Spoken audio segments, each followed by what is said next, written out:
Boa noite, pessoal. Estamos começando mais um encontro com o grupo de estudos Pedro Pomar.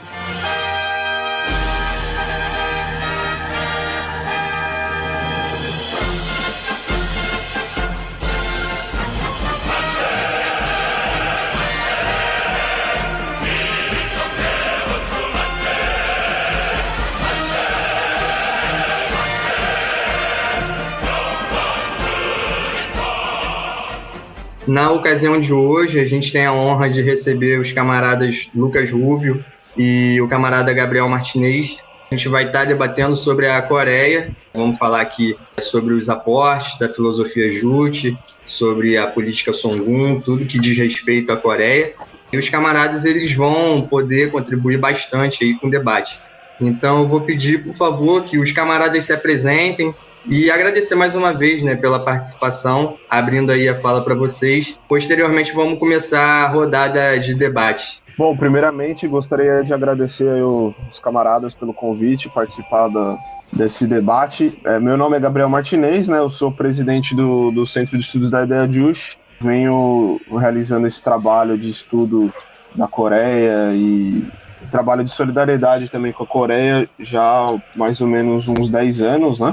O Centro de Estudos da Ideia Juche ele foi fundado em 2011, depois que a gente teve uma oportunidade de fazer uma visita à Coreia, né, em 2011, por conta do blog, né, que a gente mantém, que é o blog de solidariedade à Coreia Popular.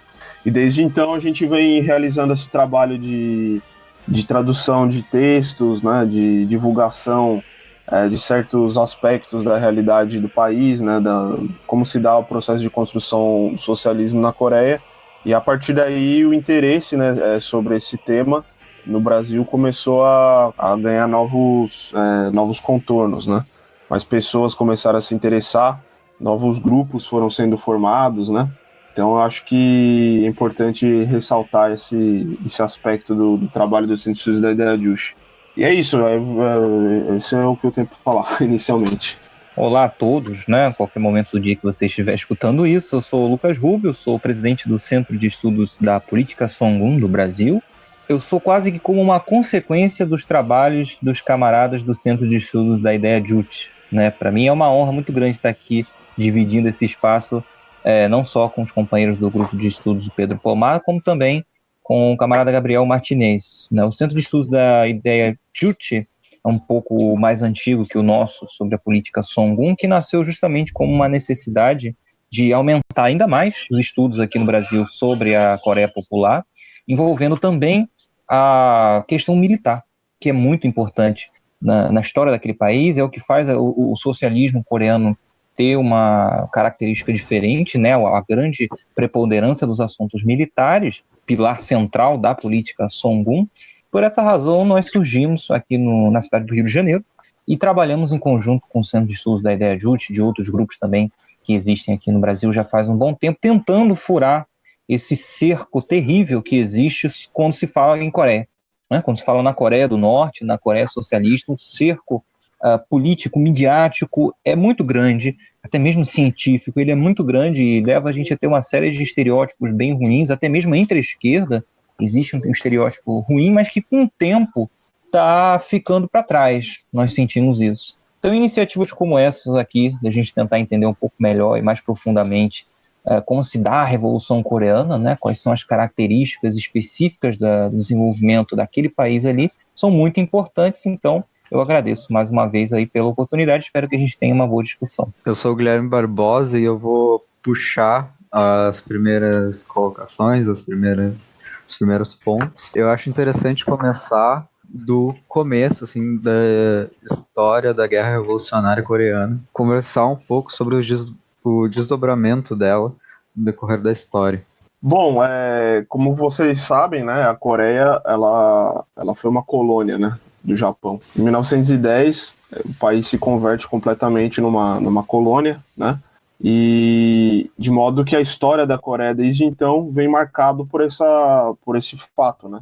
Quando você tem aí a transformação da Península Coreana em colônia, desde então vários movimentos nacionais começam a se desenvolver dentro da península, né, também fora dela, na China. Só que nessa época, essa luta ela tinha um caráter um pouco confuso, né? Porque as pessoas não sabiam muito bem quais eram os métodos, né, e quais eram as ferramentas que deveriam ser utilizadas para travar essa luta frontal aí contra o imperialismo japonês. Quando você tem a Revolução Russa, né, em 1917, obviamente que as ideias do marxismo, né, do leninismo também começam a penetrar dentro da Coreia, e não demorou muito para que surgissem os primeiros grupos marxistas, né, as primeiras organizações comunistas dentro da Coreia. A primeira organização comunista do país foi o Partido Comunista da Coreia, né? Foi a primeira organização que reivindicando mais assim abertamente o marxismo-leninismo. Só que essa organização ela teve pouca duração, né? Por conta de uma série de problemas ideológicos, né? Problemas de fracionalismo. Então ela não teve como, e também é um problema da própria repressão, né, por parte do imperialismo japonês. Então ela não teve, o Partido Comunista da Coreia não teve como, não teve um terreno fértil para se desenvolver, né, dentro da Coreia. Antes disso também você teve outras organizações importantes, né, tipo a Associação Nacional Coreana, que era uma organização nacionalista, né, revolucionária, que também já defendia a questão da luta armada, né, questão da conquistar a independência da Coreia por meio da guerra, né, contra o imperialismo japonês. Só que essa organização também era uma organização nacionalista, né? Inclusive um dos fundadores dessa organização foi o pai do Kim Il-sung, né? Então a guerra teve sempre presente assim dentro do contexto da Coreia, inclusive depois da vitória, né, dos comunistas, né, em 45. Então a ideia Juche ela também ela vem marcada também por esse fato básico, né, desse contexto da guerra. Então assim a guerra revolucionária teve vários períodos teve diferentes etapas, né, de desenvolvimento.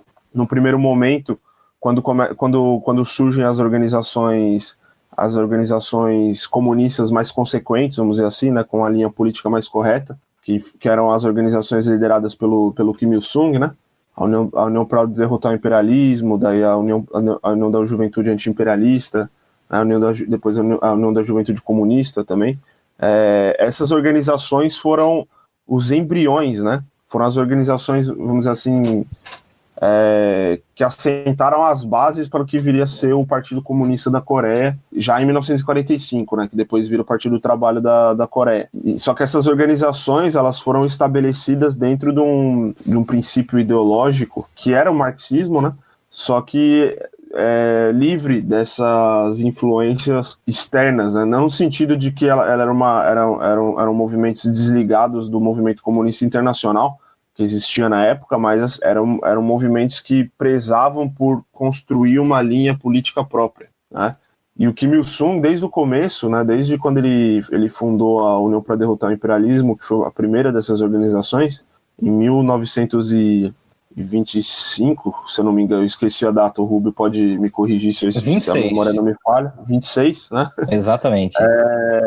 Ele colocou, desde então, ele colocou a questão da guerra, né, como a forma principal de se travar essa luta contra o imperialismo japonês, né.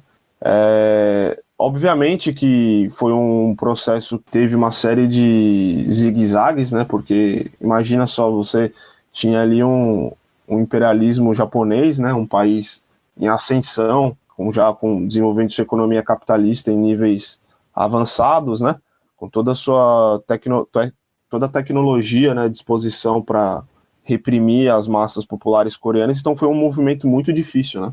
No primeiro momento ele se desenvolveu basicamente, não foi nem na Coreia, foi na China, né, naquela parte nordeste da China, na divisa ali com a Coreia, né. Então no primeiro momento as guerrilhas, as organizações, elas atuavam ali, organizando os coreanos, né, o movimento estudantil, o movimento operário, o movimento camponês, e depois esse movimento começa a se desenvolver principalmente no Monte Paektu, que é uma principal montanha, né, ali também nessa divisa entre a China e a Coreia. E ali os comunistas, né, eles formam um acampamento secreto, e a guerra começa a se desenvolver ali, né? As regiões libertadas pelos guerrilheiros, eles estabeleciam núcleos de poder popular, né? Bases do poder popular, tentavam, em certa medida, já construir os elementos da nova sociedade que viriam depois ser os elementos básicos da sociedade coreana, né? Já no período da República Popular Democrática da Coreia. E a ideia de Juche, ela surge também nesse contexto, né? Tentando dar respostas para uma situação bastante específica, né? Porque veja só, nem o Marx, o Engels, o Lenin, eles nunca escreveram sobre a Coreia, né? Então, como levar a cabo uma revolução desse tipo, né? Uma revolução, em primeiro momento, democrática, anti-imperialista, né? Mas visando a transição para o socialismo num contexto de um país colonial, né? E semi-feudal, né? Então, a ideia de Juche, ela surge também para dar respostas a essa nova situação criada, né? Recebendo influência da Revolução de Outubro, mas criando e desenvolvendo novas concepções, novos elementos, né, que de fato contribuíram para adicionar aí ao todo o conjunto do socialismo científico uma série de contribuições importantes, né, que estão aí no nível de vários outras grandes contribuições, né, como por exemplo da Revolução Chinesa, né, o camarada Mao Tse-tung, também a do Vietnã e outras, né? Acho que é por aí para começar. Eu acho assim, sempre importante quando a gente está falando dessa questão da guerra revolucionária na Coreia é pensar o contexto de extrema pressão que ele se desenvolveu. Sempre a luta se desenvolveu em condições completamente desagradáveis, né, desfavoráveis para os revolucionários coreanos. Então, aquelas guerrilhas iniciadas ali nos anos 20, na virada dos anos 20 para os anos 30, justamente pelo Kim Il-sung, né, também eram guerrilhas que estavam se desenvolvendo pela primeira vez numa combinação de um pensamento de libertação nacional anticolonial com o pensamento revolucionário, socialista, né, comunista, científico. Então, era o primeiro momento que a gente observa onde você tem literalmente uma revolução de libertação nacional aliada aos ideais do que fazer depois da libertação nacional, construir um país socialista, vencer o ideal feudal, né, vencer o colonialismo e construir um país socialista. E enquanto, isso foi algo que o camarada Gabriel disse, né, enquanto se desenvolvia aquelas pesadas lutas de guerrilha contra os japoneses ao longo de décadas, né, nos anos 30 até meados dos anos 40, também se desenvolvia a nova forma de sociedade.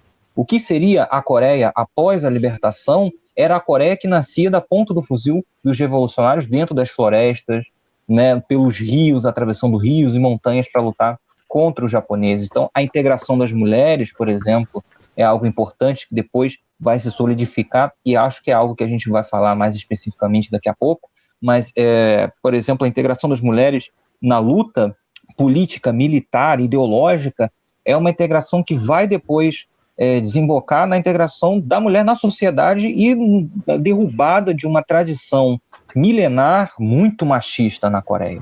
Né? Então você tem a derrubada de velhos ideais, mas mantendo a questão da nacionalidade coreana como algo importante.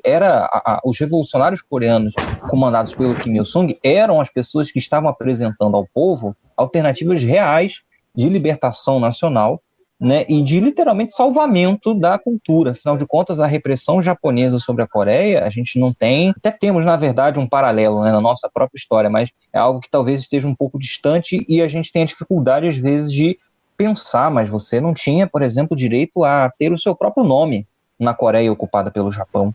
Né? As mulheres eram propriedades, elas poderiam ser levadas a qualquer momento como escravas sexuais do Império Japonês. Tudo isso vai acabando em 1945, quando o Exército Popular Revolucionário da Coreia, que era o braço armado da Revolução Coreana, aliado ao Exército Vermelho de Operários e Camponeses da União Soviética, avançaram sobre a Península Coreana, libertando o país da ocupação japonesa. Né? O Exército Vermelho já tinha cumprido uma histórica missão libertadora na Europa, ao derrotar a Alemanha nazista em 1945, em maio, né, e agora se voltava para ajudar os povos do Oriente, né, a China e a Coreia. Isso acontece em agosto de 45, a libertação da Coreia, só que aí é que nós entramos no grande problema, né, onde se imagina que a Revolução Coreana ia finalmente triunfar totalmente, ia ter momentos de paz, só que não, ela entra numa nova fase de ainda maior pressão externa, que é a fase da chegada dos Estados Unidos na Península Coreana. Em 45, quando os revolucionários libertam o país, os Estados Unidos ocupam a metade sul da Península Coreana.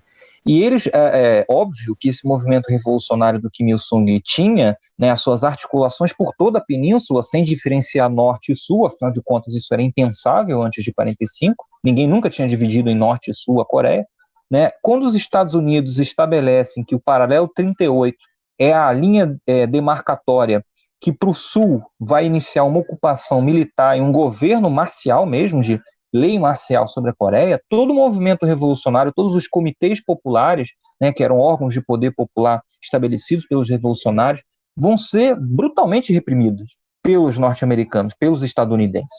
Numa situação gravíssima, que vai culminar em 48, né, 3 anos depois da libertação parcial da Coreia, né, e a ocupação de um exército estrangeiro, que é o exército dos Estados Unidos, na fundação de diferentes repúblicas. Em 48, setembro, você tem a fundação da República da Coreia, que nada mais era do que um estado fantoche. 2 estadunidenses, né, vão estabelecer como líder o Syngman Rhee, que era um coreano que vivia nos Estados Unidos, tinha ampla simpatia pelos Estados Unidos, né, pelo modo de vida dos americanos. Ele achava que era possível replicar isso na Coreia. Era um títere, né, um fantoche. E você vai estabelecer esse tipo de governo ultra-reacionário, anticomunista e submisso no sul, e ao norte você vai ter o estabelecimento da República Popular Democrática da Coreia, que já não mais contava no seu território com tropas estrangeiras. A União Soviética, após auxiliar o povo coreano em 45, parte, né, deixa o país na mão dos próprios coreanos, né, dos seus comitês populares. E o que acontece no sul, não. É um estado realmente ocupado por milhares de tropas estrangeiras, e isso até hoje, até 2020, é esse o cenário que tem. E mais impressionante ainda é pensar que a guerra revolucionária na Coreia não é uma guerra com um período de tempo muito curto ou muito bem delimitado, porque por mais que entre 1945 e 50 você já não tivesse mais uma situação de guerra declarada, nós não estávamos na Segunda Guerra Mundial, não estávamos em uma guerra de libertação nacional em curso, nada disso. Mesmo assim, acontecem muitas coisas nesse período, né? Não só a libertação, divisão da Coreia, como fundação de diferentes estados, como a eclosão em 50 da Guerra da Coreia. Né? Uma série de hostilidades se seguem nesse pequeno hiato de 48, que é a fundação das repúblicas, até 50, que é de fato onde se, né, pega fogo o conflito ali de fato na Coreia, onde os Estados Unidos vão levar adiante uma tarefa urgente para o imperialismo, para a agenda do imperialismo, que era eliminar as experiências socialistas e, principalmente, eliminar como alvo secundário a própria União Soviética. Vale lembrar que, em 49, o povo chinês havia vencido a Revolução e havia libertado o país. Em outubro, tem a fundação da República Popular da China, em 49. Então, imagine como, geoestrategicamente falando, também dentro de uma lógica de Guerra Fria, a Península Coreana, que está ali localizada do lado da China e da União Soviética, se torna algo ainda mais urgente na agenda dos imperialistas para ser resolvido. Em 50, o que você tem ali é uma incitação de uma guerra, imaginando que seria muito fácil, e isso não sou eu que estou inventando, você pode ler nos diários do Douglas MacArthur esse tipo de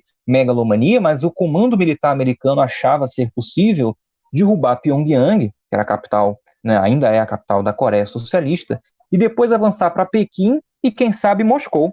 Esse era o tipo de plano de avanço hegemônico dos Estados Unidos no Oriente para derrubar simultaneamente várias revoluções. Se a gente contar que a situação no Vietnã também era desfavorável para o imperialismo dos Estados Unidos. Quando você tem a guerra de 1950 a 53, você vai jogar sobre a Coreia uma carga pesadíssima de homens e de equipamentos, e mesmo assim, nos períodos iniciais da guerra, o exército popular tem grandes resultados, tem resultados estratégicos muito bons, né? Ocorre a libertação de boa parte da parte sul da Coreia, né? da porção sul da Península Coreana, só que A contraofensiva, digamos assim, a segunda onda de ataques do imperialismo se dá usando como apoio a ONU, quando eles levam lá dezenas de países para lutar na Guerra da Coreia e bombardeiam a Coreia de uma maneira brutal que, segundo o próprio Curtis LeMay, que era um general de guerra dos Estados Unidos, o objetivo ao bombardear a República Popular Democrática da Coreia era fazer com que nenhuma edificação daquele país ficasse de pé e que isso não fosse capaz de reconstruir nada naquela terra por centenas de anos. Os Estados Unidos vão bombardear a Coreia durante 1950 a 1953 com mais bombas e com a quantidade, uma violência muito maior do que toda a Segunda Guerra Mundial somada. Isso é um número completamente absurdo se a gente tomar em consideração o tamanho, a população da Coreia e a escala desse conflito. Então, percebam que a Coreia se torna ali, em 1950, ainda o primeiro exemplo de como o imperialismo não mede nenhuma consequência para alcançar os seus objetivos. Naquela época, e ainda hoje, eles vão diretamente na guerra. Eles tentam politicamente e depois vão diretamente na guerra. Agora, em 53, em julho, final de julho de 53, a guerra é terminada, né? É pausada. Aí a grande diferença de termos, né? Por exemplo, na Coreia Popular se considera uma vitória, mas aqui se considera um armistício de uma pausa. Agora, como que a República Popular Democrática da Coreia conseguiu, em 53, a assinatura de um armistício e a continuidade da sua existência? É algo muito curioso.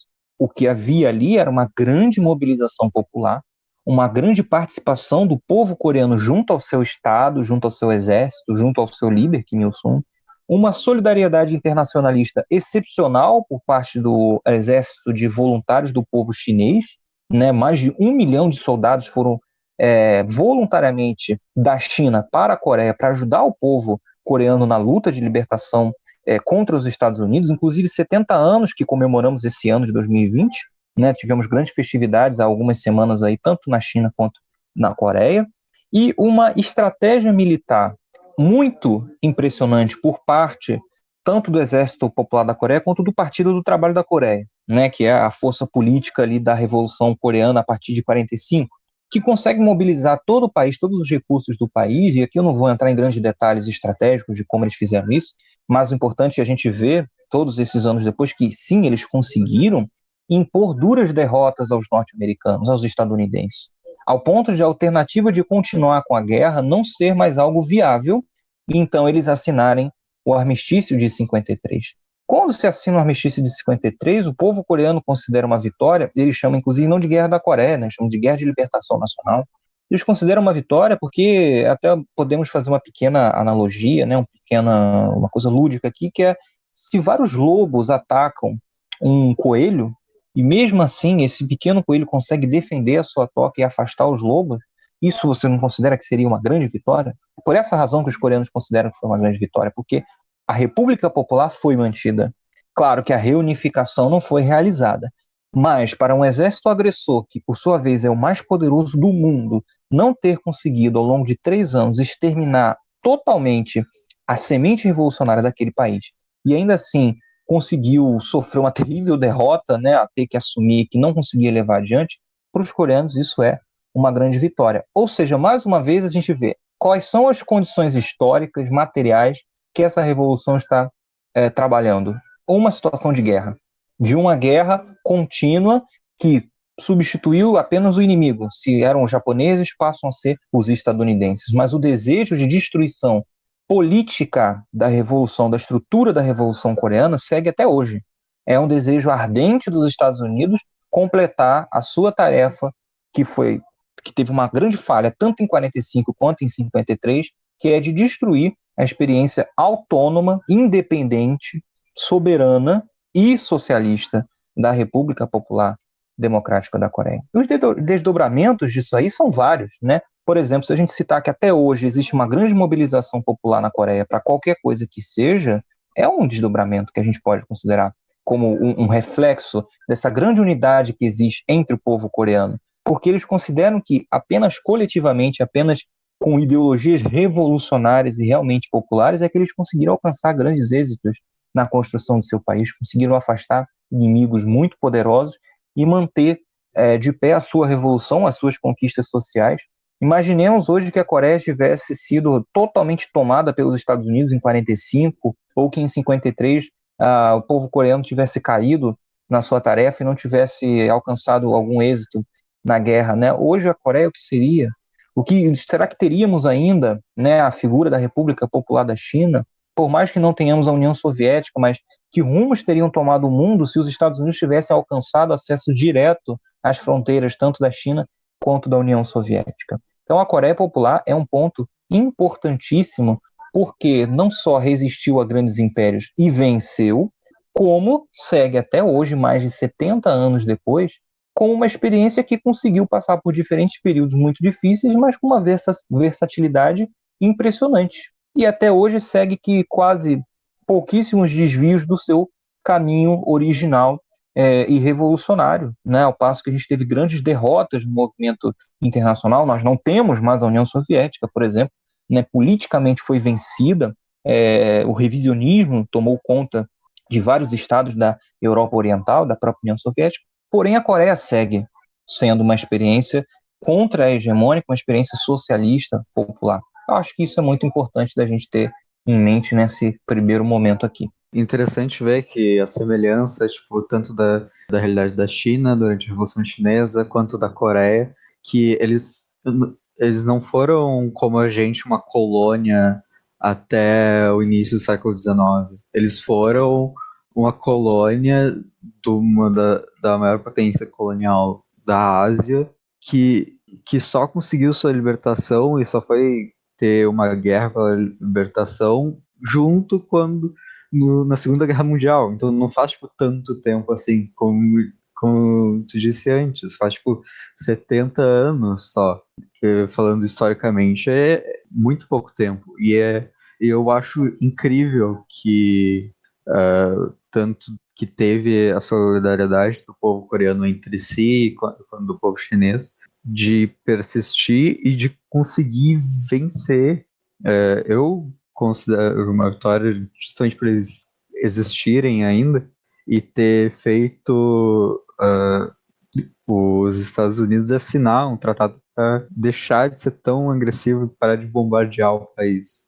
Foi uma dura admissão de não vitória. E a Coreia inaugura uma era que vai ser gloriosamente seguida por outros países, né? Os Estados Unidos, você para pensar que em 50 nós tínhamos apenas 5 anos de fim da Segunda Guerra Mundial, que era a mãe de todas as guerras, né? Aquele papo diplomático de essa guerra é a última das guerras, nunca mais a humanidade precisa fazer esse tipo de conflito. 5 anos depois, os Estados Unidos estão lá bombardeando com fósforo branco civis inocentes.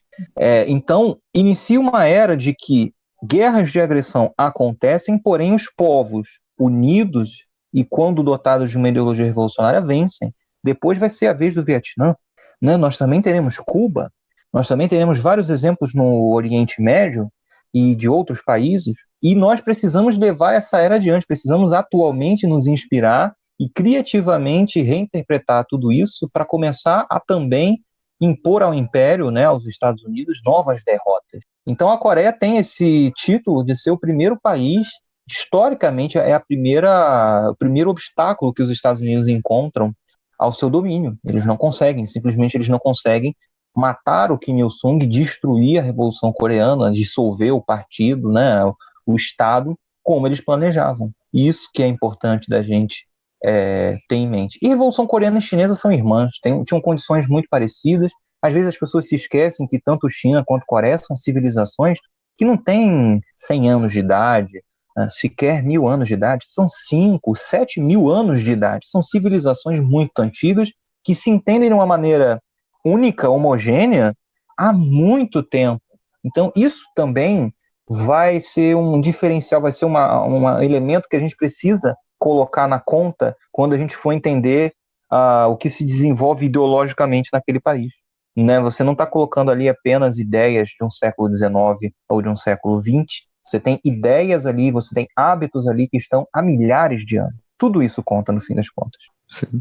E uma solidariedade não só ideológica ou interpessoal, mas também de comprovar assim, a ciência e a praticidade do marxismo e não só do marxismo, mas da teoria socialista revolucionária, da contribuição de tipo, as táticas de guerrilha e de guerrilha móvel usadas na Revolução Chinesa, também foram usadas na Revolução Coreana e como é que eu posso dizer, foram atribuídas e usadas tipo, na Guerra do Vietnã, na Guerra da Coreia, para poder, não na força bruta, só vencer os Estados Unidos, mas também na força militar, na disciplina militar. Exatamente. A ciência militar avançou muito nesse período e foi usada por outras experiências também. Né? Tem guerra de túneis, se a gente citar, nasce na Coreia. O Vietnã também muito sabiamente vai saber implementar isso. Você tinha dois países praticamente, né? Você tinha um país da superfície que estava sendo completamente bombardeado pelos Estados Unidos durante a guerra, e você tinha um país do subterrâneo. Você tinha fábricas, escolas, hospitais de campanha, locais de reunião de pessoas debaixo da terra, né, nas montanhas, para tentar reverter aí os avanços que os Estados Unidos faziam militarmente. E por que é importante também a gente pensar nesse tipo de coisa da tática militar? Perceba que a Coreia, tecnologicamente, não se comparava aos Estados Unidos. Os Estados Unidos, na década de 50, é um país que possui armas nucleares. É um país que, inclusive, tinha atacado o Japão com 2 armas nucleares. É um país que tinha o tudo de mais moderno em tecnologia militar, né, de alta ponta. E os coreanos, obviamente, não tinham isso. A assistência técnica que receberam foi da União Soviética, que tinha sido muito abalada durante a Segunda Guerra Mundial, e que em 50 ainda estava começando um processo de reconstrução. A União Soviética perdeu 40 milhões de pessoas durante a Segunda Guerra e teve suas principais cidades reduzidas a pó. Então, essa batalha da Guerra da Coreia, essa luta revolucionária do povo coreano, é literalmente uma guerra da espingarda contra a arma nuclear. E mesmo assim a espingarda ganha. Porque, como o próprio Mao disse, uma guerra não é somente as armas, é os homens. E os coreanos tinham os homens no sentido, né, o ser humano. E eles tinham os seres humanos. O exército americano não. Eles tinham pessoas que iam lá manejar armas que valiam milhões de dólares, mas aquelas pessoas sequer sabiam o que estavam fazendo de fato ali. Muitos rapazes, inclusive, da aviação, né, bombardeavam as cidades como se fosse um jogo de videogame. Não existia entre aquelas fileiras, não existia na cabeça daquelas pessoas uma ideia coletiva de que o que eu estou fazendo, o que estou fazendo aqui, para quê? Mas o povo coreano tinha uma orientação ideológica popular revolucionária que os guiava para um ideal. E foi assim que a espingarda ganhou da arma nuclear. E também teve os soldados americanos que desertaram, né? Porque eles viram que, apesar dos Estados Unidos realmente ter as armas, ter a bomba nuclear, os Estados Unidos não tinham um homem deles inserido na ideologia. E daí, à medida que os soldados foram percebendo isso, teve um movimento de desertação também. Sim, alguns soldados americanos saíram, literalmente fugiram das fileiras dos Estados Unidos e foram para a Coreia. As pessoas que nasceram, né, os familiares posteriores, vivem até hoje na Coreia Popular, inclusive são membros do Exército. É uma parte curiosa e talvez pouco conhecida da Guerra da Coreia.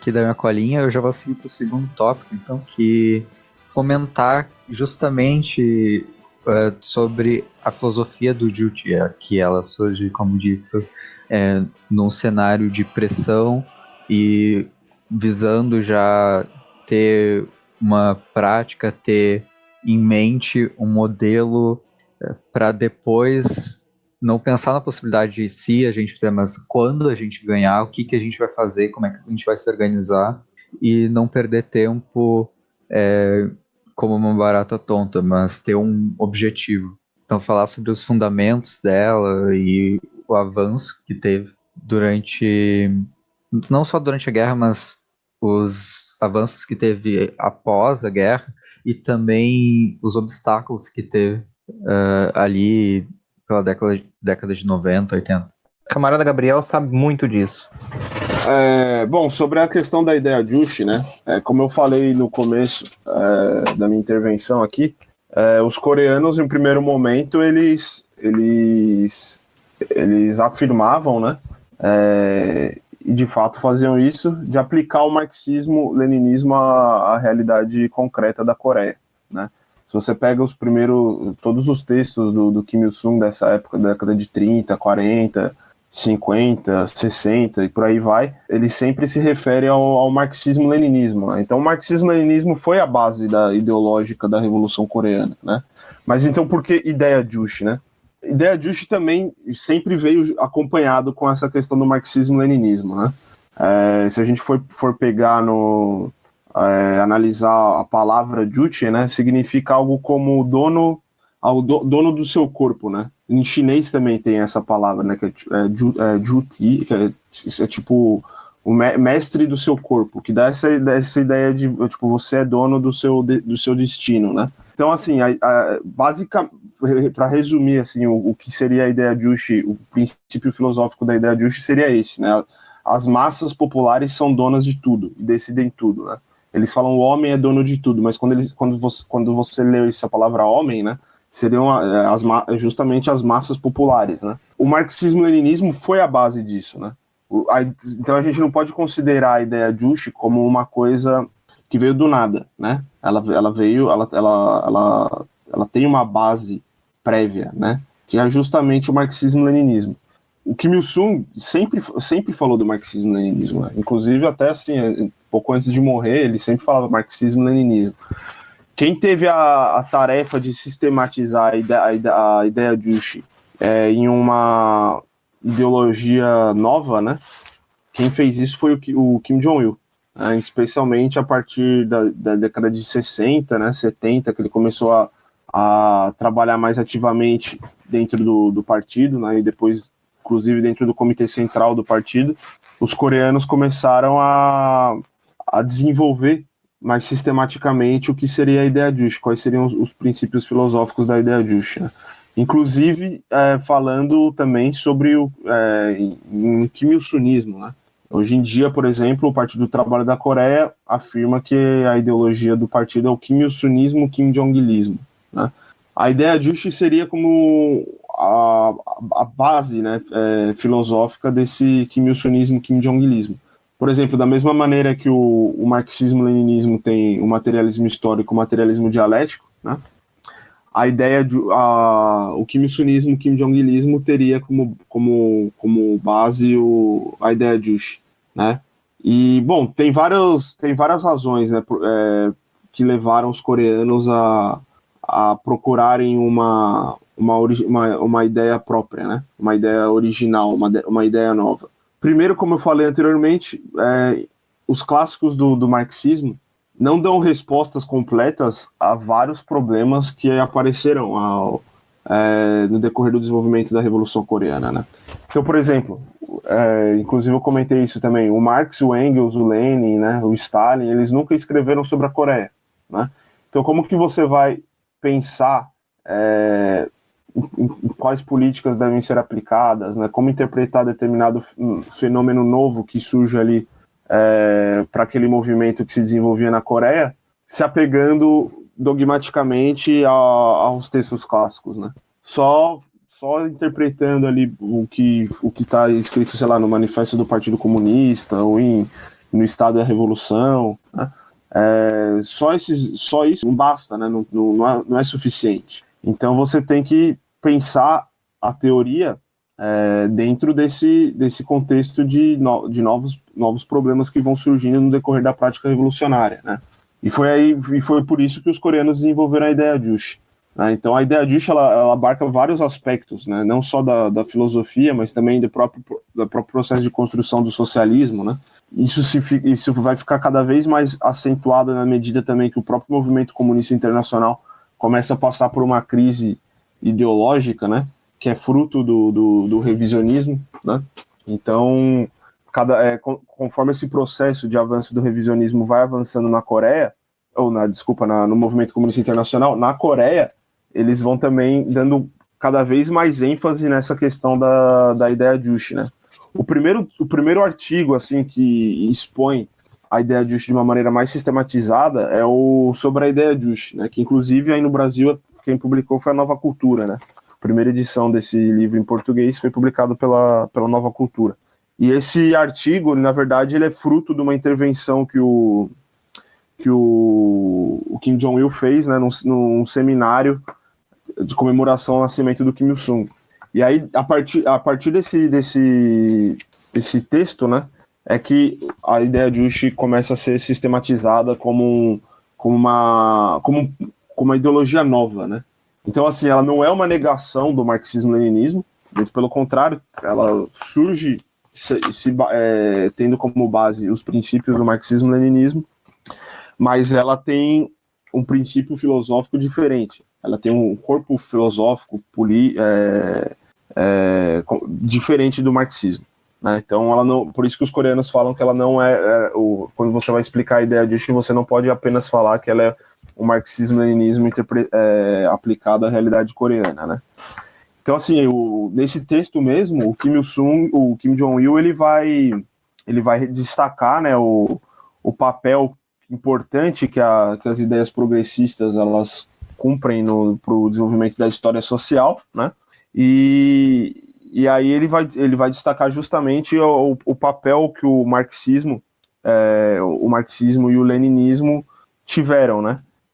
Ele reconhece que o Kim Il-sung inicia sua trajetória, né, revolucionária tendo como base o marxismo-leninismo, mas ele fala que o marxismo-leninismo é uma ideologia que, como eu já falei, não responde os novos problemas da Coreia, do desenvolvimento da Revolução Coreana, e corresponde a uma etapa diferente que o mundo atravessa atualmente, né? E no caso concreto também a Revolução Coreana. Ele considera que a etapa atual do mundo é a etapa as massas populares já são donas do seu destino, né? Então, essa nova etapa exige uma nova teoria, né? Uma nova ideia. Então, assim, a ideia de Juche, ela tem vários princípios, né, filosóficos que seriam importantes destacar, né? Como, por exemplo, as massas populares são o sujeito da história social, né? Quando você vai passar para a construção do socialismo, você tem que enfatizar o papel que as massas populares ocupam nesse processo, né? Ou seja, as massas populares não são apenas um instrumento de execução das tarefas do partido, né? Mas sim um organismo que desempenha nesse processo o papel de dono. Então, assim, na relação das massas com os meios de produção, isso tem que ficar clarificado, né? Na relação das massas, na participação da política, isso também tem que ficar bem aclarado, né? Um outro princípio importante da ideia de Juche, que é a história da humanidade, a história das massas populares pela independência, né? Então, isso também é uma derivação daquela ideia, né, que a história da humanidade é a história da luta de classes, né?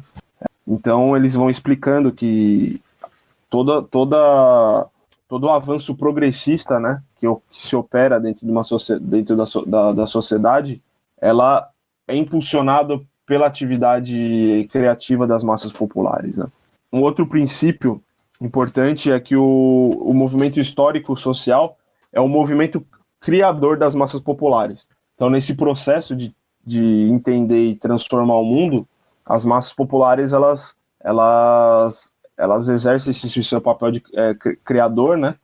E aí, a partir daí, ela vai delineando, ela vai estabelecendo novas formas de relações sociais, né? Desenvolvendo a técnica, a produção, a cultura, né? Isso graças a esse papel criador que ela ocupa, né? E um outro princípio também, que é a luta revolucionária. Na luta revolucionária, a consciência ideológica, independente das massas populares, desempenha um papel decisivo, né? Então, assim, para eles, para os coreanos, não basta a classe operária tomar o poder e socializar os meios de produção, né? É necessário, nesse processo, desenvolver a consciência ideológica independente das massas, porque só assim as massas populares vão poder se perceber como donas do seu próprio destino, né? Às vezes, por exemplo, o que aconteceu em muitos países que foram socialistas no passado, a própria União Soviética, países do leste europeu, esse papel das massas não estava muito bem, dentro do processo da construção do socialismo, não estava muito bem delineado, né? Se reconhecia, né, que as massas tinham um papel, né? Só que não se lutava para colocar em movimento, né, a ação das massas. Então isso abriu campo para uma série de problemas, né, no processo de construção do socialismo, né? Se dava uma ênfase muito grande às questões econômicas, o problema da construção econômica, mas se relaxava nessa questão da ideologia, né? E é justamente isso que a ideia de Juche vem enfatizar, né? Que no processo de construção do socialismo não basta você só construir a economia, você também tem que desenvolver compreender como importante e determinante o problema do fator ideológico, né? Então essa é uma das diferenças, né? E alguns princípios desse tipo também foram aplicados em outras revoluções. Outros revolucionários também perceberam a importância dessa questão ideológica, mas na Coreia eles conseguiram fazer isso de uma maneira mais, como eu posso dizer, sistemática, né? Eles sistematizaram esses princípios dentro de um corpo teórico próprio, né? Então, assim, por exemplo, nos outros países socialistas, se tinha mais ou menos essa ideia de que ao socializar os meios de produção, automaticamente, né, você se opera na sociedade também uma mudança ideológica correspondente a essa nova base material, né? Só que não foi isso, não era isso exatamente que acontecia. Obviamente que para você desenvolver o fator ideológico, você tem que também promover essa alteração nas relações de produção da sociedade, né? O que compreende justamente as massas têm que passar a controlar os meios de produção e o poder político, né? Tomar o poder. Isso é um requisito para se colocar adiante essa questão de desenvolver o papel ideológico dentro já no processo de construção do socialismo, né? Tem vários outros elementos importantes, né, que a ideia de Juche trabalha, né, como, por exemplo, na questão da economia, se dá uma ênfase muito grande à questão da autossuficiência, que não pode ser entendida como um isolamento, né? Autossuficiência não é isolamento, mas nada mais do que o país construir todos os setores importantes para o desenvolvimento econômico e social daquele país, né? Obviamente que em cooperação com outros países socialistas, que eventualmente existirem, né? E também, inclusive, em intercâmbio com outros países de outros regimes políticos, né? Mas sempre enfatizando nessa questão da autossuficiência. Autossuficiência na segurança nacional, né? Que provavelmente é uma coisa que o Rubio vai abordar, que é justamente construir forças armadas próprias, né? E também no processo de construir a sua defesa nacional, mobilizar o povo nesse processo, né? Então, na Coreia, por exemplo, quem realiza a defesa nacional, o núcleo é o Exército Popular Coreano, mas você tem várias outras organizações, né? Principalmente as milícias, a Guarda Vermelha Operário Camponesa, né? Que é uma milícia popular, que já é um corpo civil, né? Então, por exemplo, nas fábricas, nas universidades, cada universidade tem uma unidade dessas milícias que também são encarregadas de defender o poder socialista, né? Então a ideia de Juche vai dar uma ênfase bastante grande a essa questão da autodefesa, né? na construção do socialismo. Hoje em dia, como eu falei também anteriormente, os coreanos consideram que eles chamam a sua ideologia de Kim Il-sunismo e Kim Jong-ilismo. Se vocês forem ler os documentos recentes do Partido do Trabalho da Coreia, eles aparecem com esse termo, né? Que é justamente reconhecer que o Kim Il-sunismo é uma ideologia já com seu conteúdo, né? Com seu conteúdo próprio, né? O Kim Jong-il, em 1976, ele escreveu um texto, né, que ele fala da questão da originalidade do Kim Il-sunismo, né? O nome do texto é Para Compreender Corretamente a Originalidade do Kim Il-sunismo, onde ele também aborda certos elementos, né, da ideia Juche, mas foi a primeira vez, não foi a primeira vez, mas assim, foi a primeira vez que o Kim Jong-il, né, coloca de uma maneira mais clara o Kim Il-sunismo como uma ideologia já, né? E aí isso só vai ser confirmado mesmo como uma ideologia oficial em 2011, né? Então, é mais ou menos isso, né, que eu tinha para falar sobre a questão da ideia de hoje. Tem muitos outros temas, né, que a gente pode abordar, né, usando ela. Uma outra coisa também, né, que às vezes pode surgir como uma questão, né? Então, mas qual que é a relação, então, né, do marxismo-leninismo e da ideia Juche, né?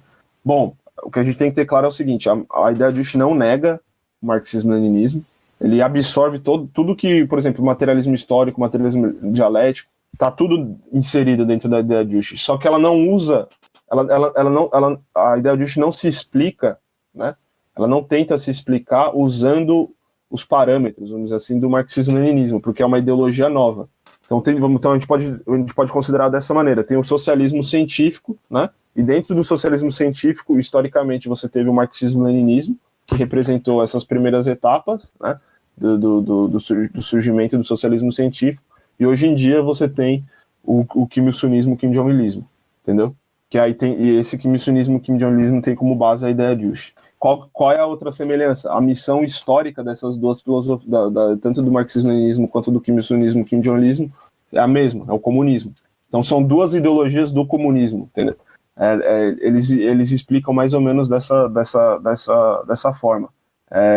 Só que assim, tem vários outros problemas que a gente poderia ficar aqui, eu não sei como que vai ficar a questão do tempo, então eu meio que tentei resumir, assim.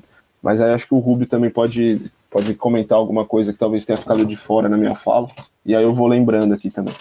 Não, achei sua intervenção perfeita sobre isso. Eu entendo a ideia Juche como um processo político, ideológico, que está ligado a um processo longo na história da Revolução Coreana. Se a gente pensar no primeiro momento, que é o que a gente hoje delimita como o nascimento da ideia Juche, que era a Coreia ocupada pelo Japão, a gente tem que pensar que os coreanos olhavam para a nação deles e viam que a civilização deles havia sido completamente pisoteada por inimigos externos, que a dignidade da nação tinha sido jogada fora e que eles literalmente eram sempre colocados na posição, isso por meio do discurso ou por meio da prática dos japoneses, na posição de meros escravos, né? Não possuíam nada, sequer seus nomes, sequer suas terras, sequer sua própria cultura, quando se proíbe o ensino de coreano nas escolas, né? Então eles foram desprovidos de tudo aquilo que era a síntese do que era ser coreano. Então eles tinham perdido tudo isso nesse aspecto, né? Cultural, todo o seu poder havia sido tirado. Quando se olhava para o movimento, o proto-movimento comunista que existia na Coreia, existia sim uma limitação muito grande desses grupos em apresentar alternativas reais de câmbio da situação na Coreia. Eram grupos, como o Gabriel já disse aqui, eram muito divididos. Então você tinha vários grupos diferentes que se auto-intitulavam os mais corretos. Você tinha um grande personalismo entre as fileiras em alguns líderes que se achavam os grandes arautos da revolução e que eles sim saberiam construir a Revolução Coreana e o povo deveria seguir aquilo ali que foi ditado, aquilo ali que foi escrito pelas grandes mentes geniais da Revolução. E o Kim Il-sung não enxergava a situação dessa forma.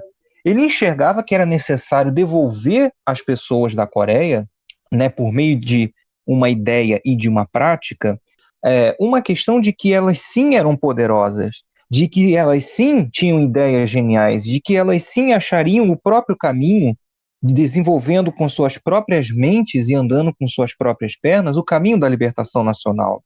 E que o partido ou que uma organização não era suprema no sentido de um conhecimento único e verdadeiro que partiria de cima para baixo e as massas seguiriam como que quase robôs ao partido. Não.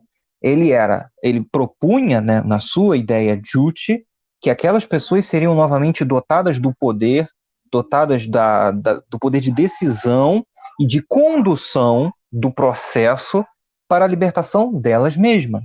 Então, quando ele coloca tanto o presidente Kim Il-sung quanto o dirigente Kim Jong-il, né, que as massas são donas do seu próprio destino, que elas conduzem a mudança histórica, coloca a questão do humanismo muito forte, né, do antropocentrismo, digamos assim, porque a ideia de Juche vai falar muito toda hora da questão humana, né? Veja como nós seres humanos somos diferentes dos outros animais.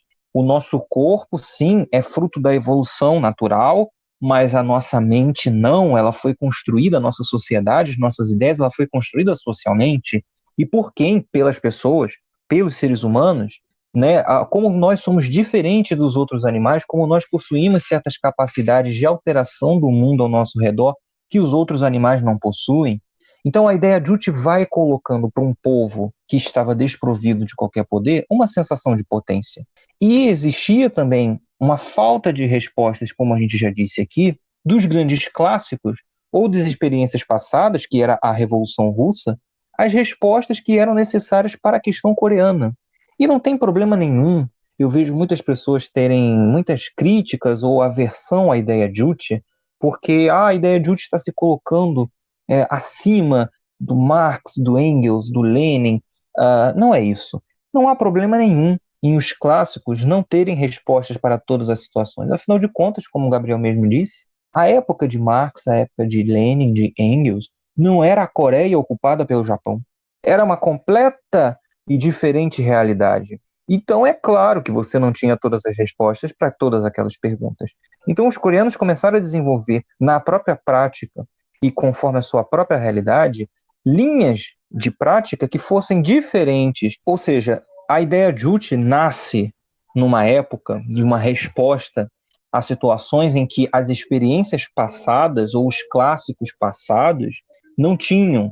Surge como alternativa prática, uma prática que ainda não havia sido pensada. Por isso que ela é nova e surgida ali na Coreia para aquela realidade de um país ocupado brutalmente por uma potência estrangeira e que não tem contradição nenhuma com o marxismo, ou não é um revisionismo ou uma deturpação, como algumas pessoas gostam de pensar, porque ela toma o marxismo como ele realmente é, um método científico, uma ciência que você aplica não como uma receita de bolo, mas sim de modo criativo. E assim é que a ideia de Juche surgiu. Isso nesse primeiro momento que a gente parar para pensar, que eu estou falando aqui, década de 20, 30. Quando, em 45, os revolucionários coreanos libertam a península, quando em 53 eles conseguem vencer os Estados Unidos, a ideia de Juche vai dando provas práticas da sua vitória. Vai dando as suas provas, né, vai passando nos testes práticos de sua validade. E também, a partir depois nos anos 50, 60, 70, quando a gente tem a crise ideológica do bloco socialista, como disse o camarada Gabriel, que a gente vai ter uma questão gravíssima acontecendo, é o segundo momento em que a ideia de Juche começa a surgir também como uma novamente, né, uma necessidade do caminho revolucionário. Afinal de contas, a seguir os protocolos, digamos assim, que Moscou queria, seria abandonar a sua independência e seria cair num caminho que estava fadado ao fracasso.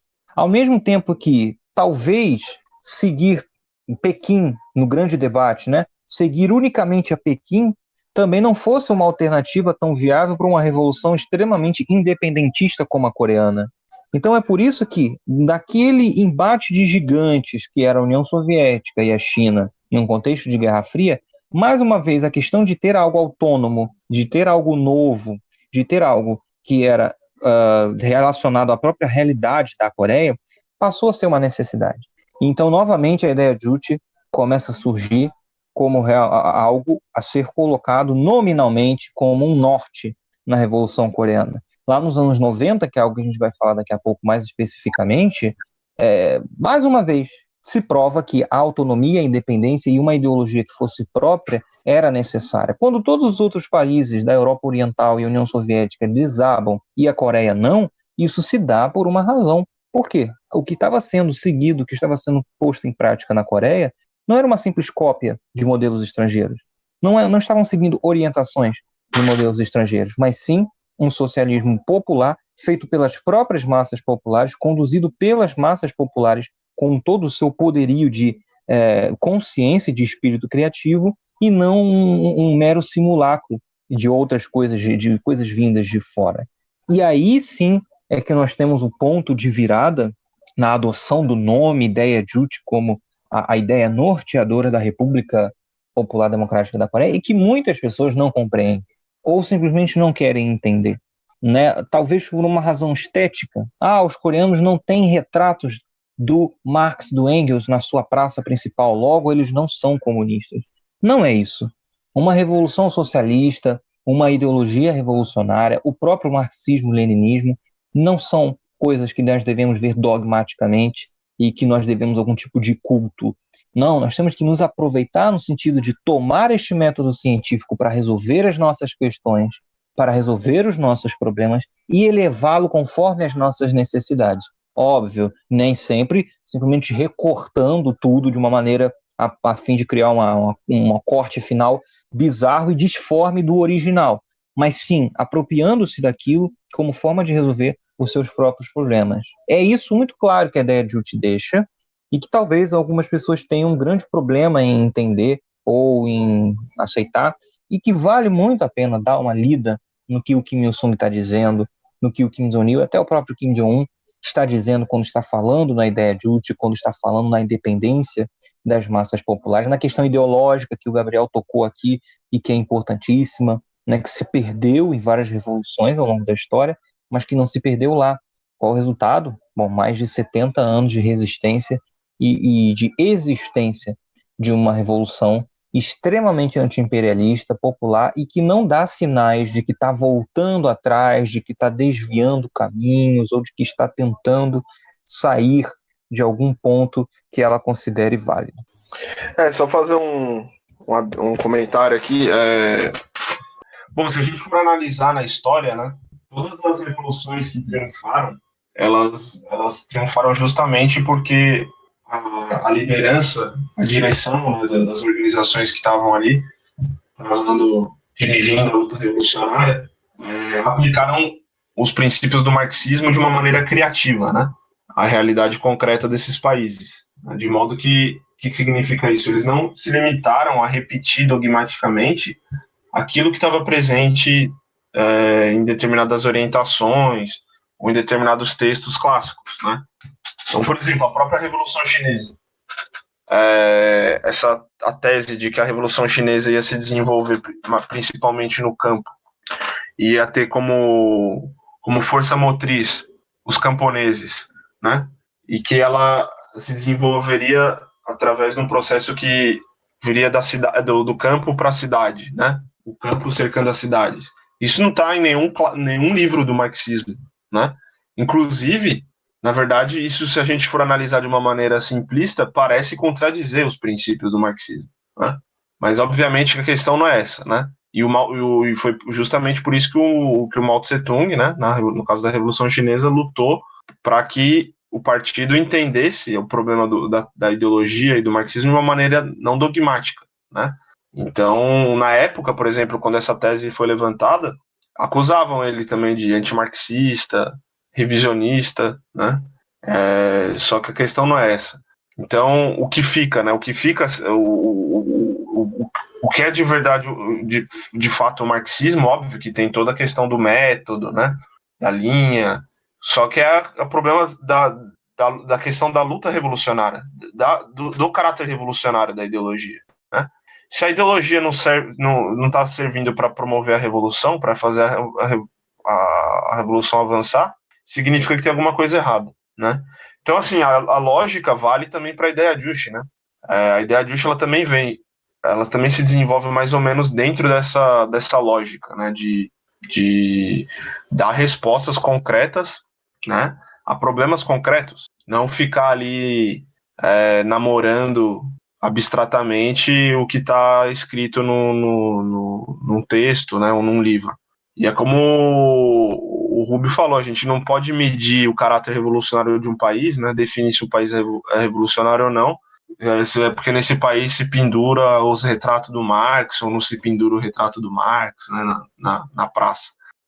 A gente tem que fazer uma análise um pouco mais a fundo, né, para entender quais são os critérios que determinam a gente considerar um país socialista, revolucionário ou não, né? E a ideia de Juche, na minha opinião, ela dá respostas claras a vários problemas, principalmente para o caso coreano, para vários problemas práticos, né?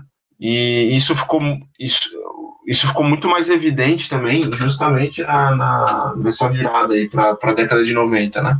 Quando tem o colapso completo do revisionismo na União Soviética e no leste europeu, e você tem aí só a Coreia, Cuba, Vietnã e China ainda defendendo, pelo menos no caso de alguns países, né?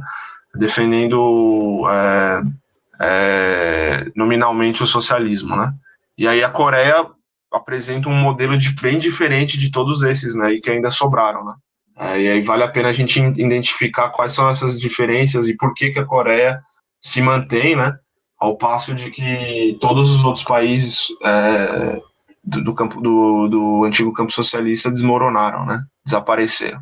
Eu acho que seria uma atitude bastante simplista, né? A gente desconsiderar a experiência da Coreia, que é o que faz ainda, né, a grande parte da esquerda, não só no Brasil, mas no mundo inteiro é assim. Só que a gente tem que, pelo menos nesse fator aí de firmeza, né, de coerência em manter alto a bandeira do socialismo e também defendendo os princípios anti-imperialistas no âmbito da política externa, um mérito bastante louvável, né, dos coreanos. O próprio presidente Mao, ele aponta, né, num dos seus escritos mais famosos que o critério da verdade é a prática, e a prática social demonstra a validade da justeza da ideia Juche, principalmente sobre todos esses aspectos que vocês, camaradas, comentaram. Enfim, foi uma ideia desenvolvida de fato para levar a cabo as massas, deixar as massas como de fato o sujeito que vai mover o seu próprio destino, né? E poder também levar adiante as tarefas da revolução, tanto durante a guerra revolucionária, até mesmo na questão da continuidade da revolução sob o socialismo, que a gente vê o quanto os países socialistas eles são atacados por todos os lados, tanto pelo imperialismo, mas também pelas forças reacionárias retrógradas, e até mesmo na luta de duas linhas no seio do partido, né? Porque a gente vê como que a ideia Juche ela também satisfatoriamente combate ao revisionismo. A maior prova disso é o progresso da Coreia frente a toda essa situação, né, da queda do bloco socialista, a reintrodução do capitalismo em diversas sociedades e tal, e a gente vê a validade de todos esses aportes. Então, a gente não tem que compreender apenas fatores estéticos e superficiais, que nem vocês muito bem comentaram, mas analisar a prática social, e a prática social demonstra a justeza e que a Coreia ela é sim um país socialista que de forma incrível desenvolve as tarefas de emancipação do seu próprio povo, principalmente compreendendo o nosso contexto, né, presente. Eles se demonstram autônomos, soberanos e de fato progredindo. Com isso, a gente chega ao fim de mais um podcast. Boa noite. Boa noite, galera. É isso aí, até mais.